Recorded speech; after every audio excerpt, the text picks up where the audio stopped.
Hello friends, welcome to my channel study with Kartik. Today will study maths exponents. तो आज हम लोग maths में एक नया चैप्टर पढ़ेंगे, एक्सपोनेंट्स। तो एक्सपोनेंट्स क्या होते हैं?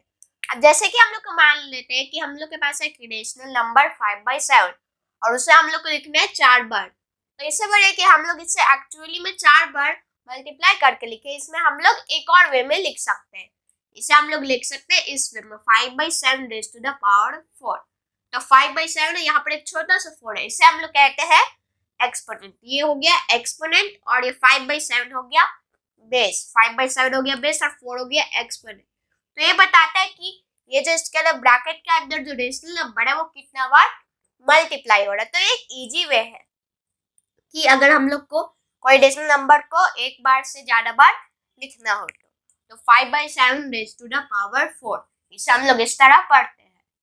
तो पहला क्वेश्चन है, right each of the following in power notation. तो ये सब रेशनल नंबर्स का हम लोग को पावर नोटेशन में लिखना है। ये हो गया बेस 5/7 और 4 हो गया एक्सपोनेंट। तो 5/7 इंटू 5/7 इंटू 5/7 इंटू 5/7, यहाँ पर 5/7 है 4 बार। तो इसे हम लोग लिखेंगे 5/7 ब्रैकेट में हम लोग लिखेंगे रेज़ टू द पावर 4। इसे हम लोग पढ़ेंगे 5/7 रेज़ टू द पावर 4, क्योंकि यहाँ पर 4 बार 5/7 है, इसलिए हम लोग यहाँ पर 4 दिए हैं एक्सपोनेंट की तरह। अब दूसरा क्वेश्चन है, -1/6 इंटू -1/6 इंटू -1/6। तो यहाँ पर है 3 -1/6। तो इसे हम लोग लिख सकते हैं -1/6 रेज़ टू द पावर 3। इसे हम लोग इस तरह पढ़ेंगे। तो -1/6 रेज़ टू द पावर 3, इसे हम लोग पावर नोटेशन में लिख चुके हैं। -1/6 है बेस और 3 हो गया यहाँ पर एक्सपोनेंट। तो इस तरह हम लोग रेशनल नंबर्स को अगर हम लोग को एक बार से ज्यादा बार लिखना है तो उसे हम लोग इस तरह एक शॉर्ट फॉर्म में लिख सकते हैं। 5/7 raise to the power 4 -1/6 raise to the power 3। अगर हम लोग को -1/6 3 बार लिखना हो तो हम लोग इसे इस तरह लिख सकते हैं। अब दूसरा क्वेश्चन है, express each of the following as a rational number. तो ये सब को हम लोग को रेशनल नंबर की तरह। Hello friends, welcome to my channel study with Kartik. Today will study maths exponents. तो आज हम लोग पढ़ेंगे मैथ्स में एक्सपोनेंट्स। यहाँ पर पहला क्वेश्चन है, find the value of each of the following. यहाँ पर इन सब एक्सपोनेंट्स का हम लोग को वैल्यू ढूंढना है। तो यहाँ पर पहला क्वेश्चन है 8 रेज़ टू द पावर 0। ये है 8 रेज़ टू द पावर 0, ये है 0। अब मान लेते हैं कि एक नंबर है a, एक इंटीजर है a raise to the power 0। तो a raise to the power 0, कोई भी integer a raise to the power 0 का वैल्यू होता है 1। तो इसका वैल्यू होता है 1। तो पहला है यहाँ पर 8 रेज़ टू द पावर 0। तो एक का हम मान लेते हैं कि ये है a। तो 8 रेज़ टू द पावर 0 का हो गया वैल्यू 1। फिर दूसरा -3 रेज़ टू द पावर 0। तो -3 को भी हम लोग मान लेते हैं a raise to the power 0, -3 raise to the power 0। इसका वैल्यू होगा 1, इसका भी वैल्यू है 1। फिर तीसरा है 4 raise to the power 0 plus 5 raise to the power 0। क्या पड़ा? 4 raise to the power 0, 4 raise to the power 0 plus 5 raise to the power 0। तो 4 रेज़ टू द पावर 0 का वैल्यू है a raise to the power 0, जो कि हो गया 1। इसका हो गया 1 प्लस 1, ये 1 हो गया, इसका वैल्यू 1। और 5 रेज़ टू द पावर 0 का भी वैल्यू हो गया 1। 1 प्लस 1 हो गया 2। तो ये हो गया इसका आंसर। तो कोई भी इंटीजर a तो अगर जो एक्सपोनेंट अगर उसका हो 0 तो फिर उसका वैल्यू होता है 1। तो a raise to the power 0 हो गया, का वैल्यू हो गया 1। तो ये हो गया 1, इसका हो गया आंसर। कोई भी इंटीजर a का वैल्यू हो गया, अगर इसे हम लोग रेज करें एक्सपोनेंट का वैल्यू अगर 0 हो a raise to the power 0 तो उसका वैल्यू हमेशा होगा 1। फिर दूसरा क्वेश्चन है, सिंप्लीफाई। पहला है यहाँ पर 3/4 एक्सपोनेंट का -2, 3/4 raise to the power -2 into 2/5 raise to the power -3। इसका हम लोग कैसे करेंगे? अब यहाँ पर जो एक्सपोनेंट है वो है नेगेटिव, तो हम लोग एक्सपोनेंट को पहले सबसे पहले बनाएंगे पॉजिटिव। 3/4 का अगर हम लोग को पॉजिटिव बनाना है तो उसके लिए हम लोग लेंगे इसका रेसिप्रोकल। 3/4 का रेसिप्रोकल हो जाएगा 4/3, 4/3 रेज़ टू द पावर 2। -2 है तो हो जाएगा 2। अब हम लोग अगर रेसिप्रोकल फिर 2/5 रेज़ टू द पावर -2, तो हो जाएगा 5/2 रेज़ टू द पावर -3 हो गया 3।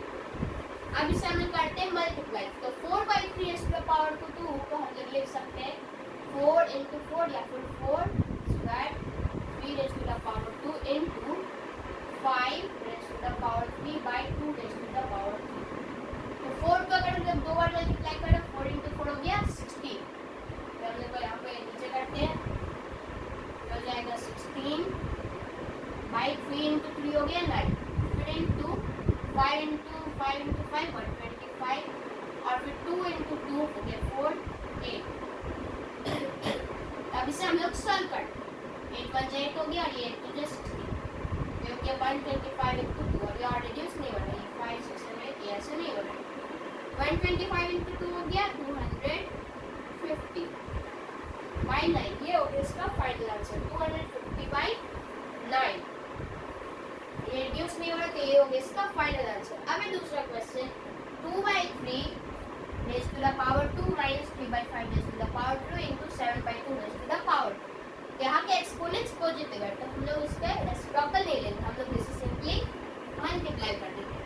2 raised to the power 2 by 3 by 2 raised to 3 raised to the power 2 into minus 3 raised to the power 3 by 5 raised to the power 3 to 7 raised to the power 2 by 2 raised to the power 3। अब इसे solve करते हैं, 2 into 2 हो गया 4, 3 into 3 हो गया 9, into minus 3 into minus 3 हो जाएगा 9 हो गया और फिर ये 27 minus 27, ये हो गया 5 into 5 125, 5 into 5 5 और फिर into 7 हो गया 49, फिर 2 into 2 हो गया 4। अब लोग इसे करते हैं सॉल्व, 4 बन जाए 4 एक कट है, फिर ये कटेगा 3 minus 3, अभी और नहीं करते तो minus 3 into 49 by 125, ये हो जाएगा इसका आंसर। इसे हम लोग कर देते हैं मल्टीप्लाई, 49 into 3 7 2 45 और 47, ये हो गया 147 by 125, ये हो गया इसका फाइनल आंसर। अब लास्ट क्वेश्चन है -3 by 4 raised to the power 3 minus -5 by 2 raised to the power 3 bracket close into 4 raised to the power 2। यहाँ पर ये ब्रैकेट लेते हैं, इसका लोग सबसे पहले हम करेंगे सॉल्व ब्रैकेट को, पहले हम लोग सबसे पहले ब्रैकेट के अंदर सॉल्व करेंगे। तो एक्सपोनेंट है यहाँ पर पॉजिटिव और यहाँ पर हम लोग इनटू नहीं करना है, यहाँ पर हम लोग इन दोनों को मल्टीप्लाई नहीं करना है, यहाँ पर हम लोग को इन दोनों को सब्ट्रैक्ट करना है। जैसे हम लोग लिख सकते हैं -3 raised to the power 3 by 4 raised to the power 3 minus -5 raised to the power 3 by 2 raised to the power 3 into 4 raised to the power 2। फिर से हम लोग सॉल्व करते हैं, -3 into 3 हो गया -27, 4 into 4 16 64 minus 5 125 हो गया -125 by 2 into 2 हो गया 4 और 4 into 2 हो गया 8। फिर हम लोग ब्रैकेट क्लोज करते हैं, फिर into 4 raised to the power 2। अब यहाँ पर हम लोग को इन दोनों को करना है सब्ट्रैक्ट, हम लोग करेंगे सब्ट्रैक्ट, इन दोनों का एलसीएम हो जाएगा 64 और 8 का, फिर ये -27 ही रहेगा, -27 माइनस यहाँ पर है -120, तो 8 into 8 हम लोग करेंगे तो हो जाएगा 64, तो 125 into 8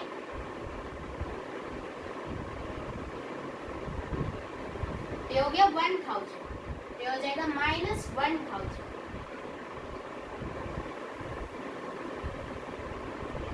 raised to the power 2।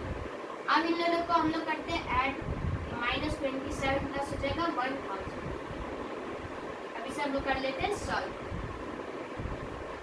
और फिर लास्ट में हम लोग इसे 4 raised to the power 2 से मल्टीप्लाई करेंगे, तो 1000 -27 10 minus 3 हो गया, 7 minus 7 हो गया 3, 9 minus 2 हो गया 7, हो गया 9, ये हो गया 973, इसका हो गया यहाँ पर आंसर।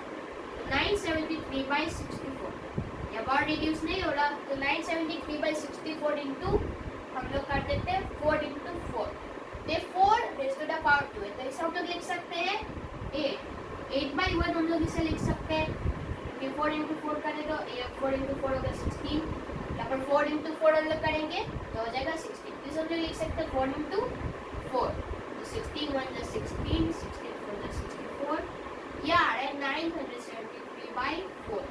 अब ये और रिड्यूस नहीं होगा तो ये हो गया इसका फाइनल आंसर। तो इस तरह से हम लोग एक्सपोनेंट्स को सिंप्लीफाई करते हैं और अगर मैं एक्सपेरिमेंट तो जैसे कि 8 रेज़ टू द पावर 0 तो हम लोग सॉल्व करते हैं उसका वैल्यू ढूंढते हैं, क्योंकि 8 रेज़ टू द पावर 0 का वैल्यू हमेशा 1 होता है। कोई भी इंटीजर एक का value 8 raise to the power 0 का वैल्यू होता है 1। यहाँ पर था 4 raise to the power 0 plus 5 raise to the power 0, तो 4 raise to the power 0 plus 5 raise to the power 0, तो 4 रेज़ टू द पावर 0 का value 1, 5 raise to the power 0 का वैल्यू 1, 1 plus 1 हो गया 2। So we'll study more about exponents in the next video. Please subscribe my channel and thank you so much for watching. Express करना है तो पहला यहाँ पर 2/3 रेज़ टू द पावर 5, दूसरा है -8/5 रेज़ टू द पावर 3 और तीसरा है -4/7 रेज़ टू द पावर 3। तो इसे हम लोग किस तरह करेंगे, अब यहाँ पर है 2/3 रेज़ टू द पावर 5, तो इसका मतलब है कि हम लोग 2 को भी 5 बार मल्टीप्लाई कर रहे हैं और 3 को भी हम लोग 5 बार मल्टीप्लाई कर रहे हैं। 2 को 5 बार और 3 को भी 5 बार इसका हम लोग मल्टीप्लाई कर रहे हैं। इसे हम लोग लिख सकते हैं 2 रेज़ टू द पावर 5, इसे हम लोग इस तरह भी लिख सकते हैं by 3 raise to the power 5, दोनों का मतलब सेम ही हो गया। तो 2 को अगर हम लोग 5 बार मल्टीप्लाई करें तो हम लोग को मिलेगा 2 × 2 4। Hello friends, welcome to my channel study with Kartik. Today we will study maths exponents. तो आज हम लोग पढ़ेंगे मैथ्स में एक्सपोनेंट्स। तो आज हम लोग सीखेंगे कि नंबर्स को स्टैंडर्ड फॉर्म में कैसे एक्सप्रेस करें। Express each of the following numbers in standard form. तो स्टैंडर्ड फॉर्म क्या होता है, अब यहाँ पर मान लेते हैं एक नंबर है k × 10 raise to the power n, तो यहाँ पर है नंबर 10 और n यहाँ पर है एक वेरिएबल, तो n हो गया यहाँ पर एक्सपोनेंट। यहाँ पर स्टैंडर्ड फॉर्म में हम लोग लिखते हैं k × 10 raise to the power n। कोई नंबर को अगर हम लोग को स्टैंडर्ड फॉर्म में एक्सप्रेस करना हो तो हम लोग इसे इस तरह लिखते हैं k × 10 raise to the power n। तो यहाँ पर k का जो वैल्यू होता है वो 1 से बड़ा होता है, k हमेशा 1 से बड़ा होता है और 10 से छोटा होता है। तो k 1 से बड़ा होता है और 10 से छोटा होता है। तो यहाँ पर पहला क्वेश्चन 270659, तो ये हम लोग कैसे करेंगे, अब यहाँ पर हम लोग को चाहिए k, तो k है यहाँ पर, k हम लोग यहाँ पर मान सकते हैं 2, यहाँ पर हम लोग इस नंबर को हम लोग k मान सकते हैं, पर इसके लिए हम लोग यहाँ पर देना पड़ेगा डेसिमल पॉइंट। तो ऐसा हम लोग को करना है कि ये 10 से छोटा हो, 1 से बड़ा और 10 से छोटा हो। तो 1 से बड़ा हो तो यहाँ पर हम लोग डेसिमल पॉइंट यहाँ पे दे सकते हैं 2 के बाद, और फिर ये 10 से छोटा हो तब भी हम लोग 2 के बाद दे सकते हैं। तो ये करेक्ट होगा, तो 2.70659। तो अब यहाँ पर 2.70659 ये हम लोग मान लेते कि ये है k, हम लोग मान लेते कि ये है k, और यहाँ पर जो k है ये 1 से बड़ा है, यहाँ पर डेसिमल पॉइंट है तो ये 1 से बड़ा है और 10 से छोटा है। अब यहाँ पर × 10 raise to the power n, तो यहाँ पर × 10 raise to the power n। अब हम लोग n का वैल्यू कैसे ढूंढते हैं, अब यहाँ पर हम लोग काउंट करते हैं कि कितने डेसिमल प्लेसेस, 1 2 3 4 5, यहाँ पर है 5 डेसिमल प्लेसेस। तो यहाँ पर हम लोग लिखेंगे 10 रेज़ टू द पावर 5। तो इस तरह हम लोग किसी भी नंबर को स्टैंडर्ड फॉर्म में एक्सप्रेस करते हैं। डेसिमल पॉइंट देते हैं हम लोग उस पे कि जहाँ पर वो डेसिमल पॉइंट ऐसे हो कि वो जो नंबर है वो 1 से बड़ा हो, जो k का वैल्यू है वो 1 से बड़ा हो और 10 से छोटा हो। आगे दूसरा नंबर 427500000। अब इसे भी हम लोग सेम वे में एक्सप्रेस करेंगे। यहाँ पर हम लोग डेसिमल पॉइंट देंगे 4 के बाद ताकि ये 10 से छोटा और 1 से बड़ा हो। तो हो जाएगा 4.275 फिर 50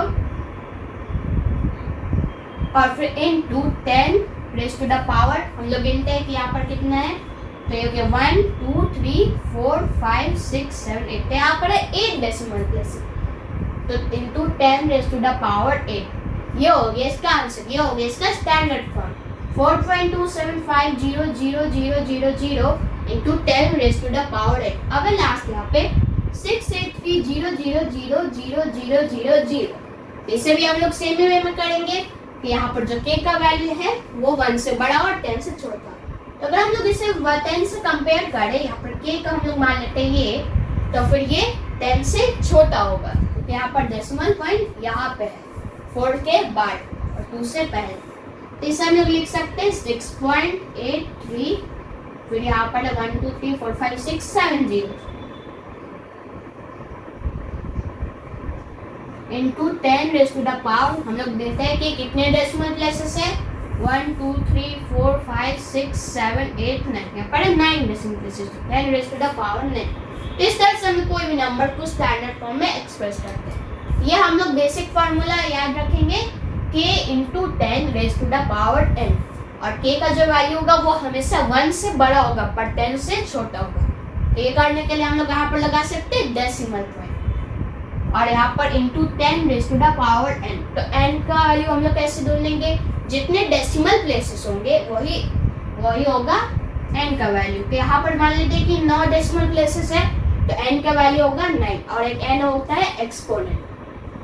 अब दूसरा question, the speed of light is 300,000,000 metre per second, express it in standard form. तो फिर यहाँ पर स्पीड ऑफ लाइट दिया, लाइट का स्पीड यहाँ पर दिया हुआ है, तो यहाँ पर हम लोग को इसका स्टैंडर्ड फॉर्म में लिखना है, इसको स्टैंडर्ड फॉर्म में। इसे हम लोग पहले ऐसे लिख लेते हैं 300,000, यहाँ पर है 1 2 3 4 5 6 7 8 zeros, यहाँ पर 8 zeros। अब यहाँ पर हम लोग को इसको एक्सप्रेस करना होगा स्टैंडर्ड फॉर्म में, मीटर प्लस, इसे हम लोग स्टैंडर्ड फॉर्म में एक्सप्रेस कर सकते हैं यहाँ पर डेसिमल पॉइंट लगा के, ताकि k का जो वैल्यू हो वो 1 से बड़ा हो और 10 से छोटा। यहाँ पर हम लोग लगा सकते हैं डेसिमल पॉइंट 3 के बाद, ये हो जाएगा 3 पॉइंट, यहाँ पर लगा सकते हैं हम लोग ताकि 10 से छोटा और 1 से बड़ा, फिर 8 zeros, 1 2 3 4 5 6 7 8। अब यहाँ पर हो गया into 10 raise to the power n, तो n का पावर होगा डेसिमल प्लेसेस जितने 1 2 3 4 5 6 7 8, तो 3.0000000 into 10 raise to the power 8, ये हो गया इसका standard form, into 10 raise to the power 8 metre slash second, ये हो गया इसका स्टैंडर्ड फॉर्म में। तो ये हो गया इसका आंसर। तो कोई भी नंबर को हम लोग अगर स्टैंडर्ड फॉर्म में एक्सप्रेस करना तो इसका वैल्यू होता है, इसका बेसिक फार्मूला होता है k into 10 raise to the power n, k का जो value. Hello friends, welcome to my channel study with Kartik. Today we study maths exponents. तो आज हम लोग मैथ्स में एक्सपोनेंट्स में कुछ क्वेश्चंस सॉल्व करने जा रहे थे। यहाँ पर पहला क्वेश्चन है, find x such that 3/5 raise to the power 3 into 3/5 raise to the power -6 is equal to 3/5 raise to the power 2x - 1। यहाँ पर ये है इक्वेशन और इसे हम लोग को सॉल्व करना है। तो इस साइड है 3/5 raise to the power 3 into 3/5 raise to the power -6, इसे हम लोग लिख सकते हैं 3/5 रेज़ टू द पावर 3 - 6, दोनों सेम ही होगा, -6 इधर ले आएंगे और फिर ये 3/5 का हम लोग एक ही मानेंगे, तो 3/5 रेज़ टू द पावर 3 - 6। अब इस साइड है 3/5 raise to the power 2x - 1। अब 3/5 और 3/5 ये दोनों सेम ही है, 3/5 और 3/5 दोनों सेम ही है। अब यहाँ पर है 3 - 6, इसका एक्सपोनेंट और इसका एक्सपोनेंट है 2x - 1। तो अगर 3/5 और 3/5 सेम है तो इसका मतलब कि इन दोनों के एक्सपोनेंट्स का वैल्यू भी सेम ही होगा। तो इससे हम लोग इसका यहाँ पर x का वैल्यू ढूंढते हैं। तो अगर एक्सपोनेंट्स भी इसका मतलब सेम ही होगा तो यहाँ पर इसके लिए हम लोग को ढूंढना पड़ेगा x का वैल्यू। तो 3 - 6 इज इक्वल टू 2x - 1, तो 3 - 6 हो जाएगा -3 इज इक्वल टू 2x - 1 हो गया। फिर ये -3 हो जाएगा, -1 इससे ले आएंगे तो ये हो जाएगा +1 इज इक्वल टू 2x। हम लोग इस इक्वेशन को पहले सॉल्व करेंगे ताकि हम लोग को x का वैल्यू मिल जाए। यहाँ पर 3/5 और 3/5 सेम है तो इसका इन दोनों के एक्सपोनेंट्स भी सेम ही होंगे, इन दोनों का वैल्यू भी सेम ही होगा, इक्वल होंगे। तो -3 + 1 हो जाएगा, ये हो जाएगा -2, ये जाएगा -2 इज इक्वल टू 2x। फिर अब x का वैल्यू हो जाएगा -2 डिवाइड बाई 2, ये हो जाएगा x का वैल्यू, ये हो जाएगा 2 1 2, ये हो गया, ये हो जाएगा -1। तो इसका मतलब कि x का वैल्यू हो गया -1, तो x का वैल्यू यहाँ पर हो गया -1, ये हो गया x का वैल्यू। तो इसे हम लोग एक बार वेरीफाई करके भी देख सकते हैं कि सही है कि नहीं। तो ये हो गया 3/5 रेज़ टू द पावर 3 - 6, इससे हम लोग लिख सकते हैं 3/5 raise to the power 3 minus 6 हो गया -3 इज इक्वल टू, यहाँ पर है 3/5 raise to the power 3/5 raise to the power 2x minus 1। तो 3/5, ये दोनों 3/5 और 3/5 सेम रहता है। अब हम लोग को x का वैल्यू भी पता चल गया, तो इसे हम लोग ये भी सॉल्व कर सकते हैं। 2 है यहाँ पर, तो 2 इंटू एक्स हो गया, x है यहाँ पर -1, तो 2 इंटू -1 हो गया -2, -2 हो गया, फिर -2 -3 -1 हो गया -3। तो 3/5 रेज़ टू द पावर -3 और 3/5 रेज़ टू द, अब है question 2, simplify 3 raise to the power 5 into 10 raise to the power 5 into 25 by 5 raise to the power 7 into 6 raise to the power 5। इसे भी हम लोग इसी तरह करेंगे, इसे हम लोग इस तरह करेंगे, यहाँ पर हम लोग इसे हम लोग तोड़ के लिखेंगे। पहले 3 raise to the power 5 into 10 raise to the power 5, इसे हम लोग लिख सकते हैं 10 को 2 into 5। अब हम लोग लिख देंगे raise to the power 5 into 5, 25 को हम लोग लिख सकते हैं 5 into 5 into 5 into 5 by, यहाँ पर 5 रेज़ टू द पावर 7 है into 6 raise to the power 5। अब 6 को हम लोग लिख सकते हैं 2 into 3 raise to the power 5, ये दोनों सेम ही हो गया। अब यहाँ पर 3 raise to the power 5 into, यहाँ पर 2 into 5 raise to the power 5। अब ये दोनों ब्रैकेट में है, तो इसका मतलब हुआ कि हम लोग इसे बिना ब्रैकेट के भी लिख सकते हैं। 2 raise to the power 5 into 5 raise to the power 5, दोनों सेम ही हो गए। तो इसे हम लोग अब इस तरह लिखते हैं।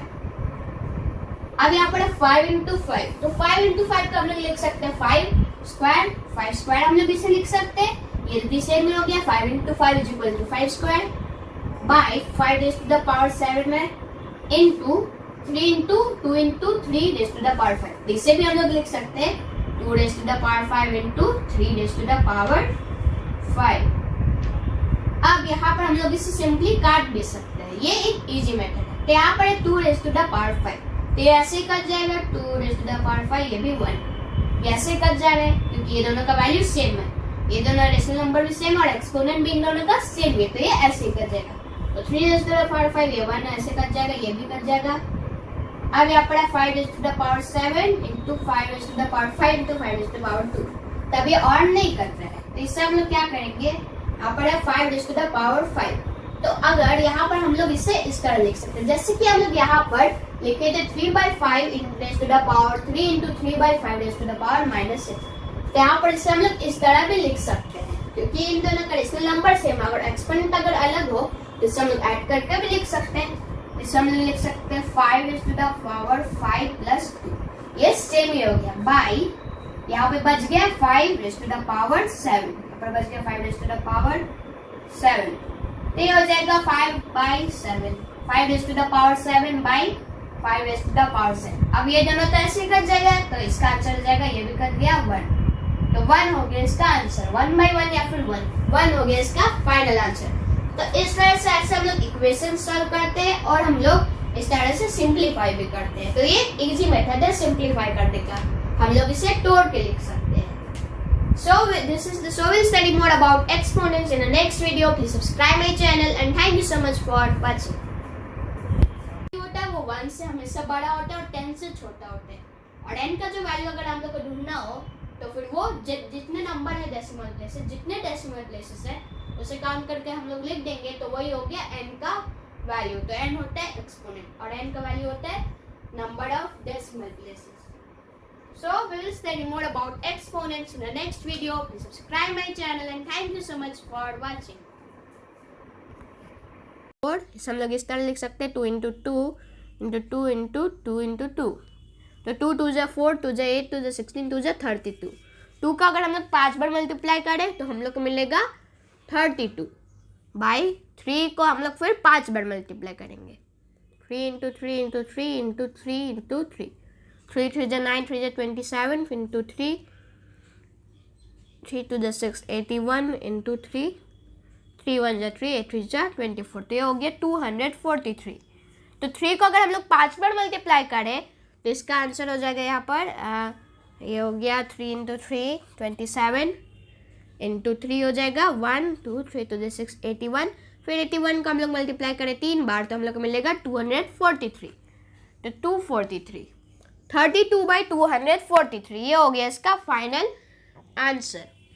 तो इसमें हम लोग क्या किए, हम लोग देखें कि एक्सपोनेंट का वैल्यू क्या है।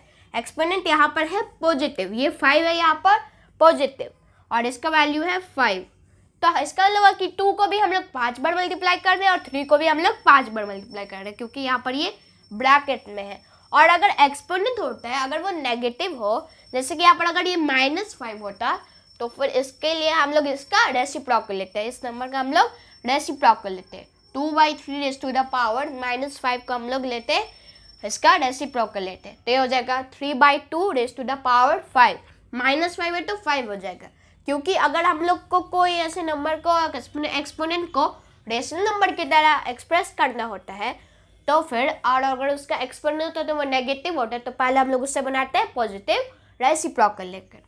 अब दूसरा क्वेश्चन है -8/5 रेज़ टू द पावर 3।